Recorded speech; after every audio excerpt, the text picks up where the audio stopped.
Sana naman nandito na si Jello. Uy, Jay! Sakto naman talaga, Jay! Alam mo ba? Sabi sa akin kahapon sa chat, tinanong ko kung kinain ba ni Jello yung sinigang. Sabi mo, oo. Oo. Kinain Ha? naman, di ba? Uy, wait lang, G. G, wala na si Jello dito ah. Ito mapagbiro. Hindi, babalik na agad yun. Kasi nga, ano... Alam ko eh. Hindi ka matitiis nun na Jelong. Ikaw pa ba, G? Ate Colleen, ang saya mo. Nahanap na si Jello. Kasi kahapon natikman mo ba yung sinigang na niluto ko? Sabi ni Jello masarap daw. Oh. Sinigang. Ako kumain nun eh. Ako kumain, hindi nga masarap Hindi, eh. masarap. Tinapon nga niya eh. Wala naman si Jello dito, sino kakain? Check mo nga sa kwarto namin, wala nga doon.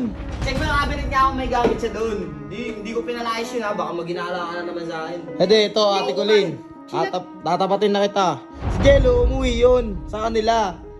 Pahinga lang, G. Ano nagpahinga? G, umuwi na nga siya.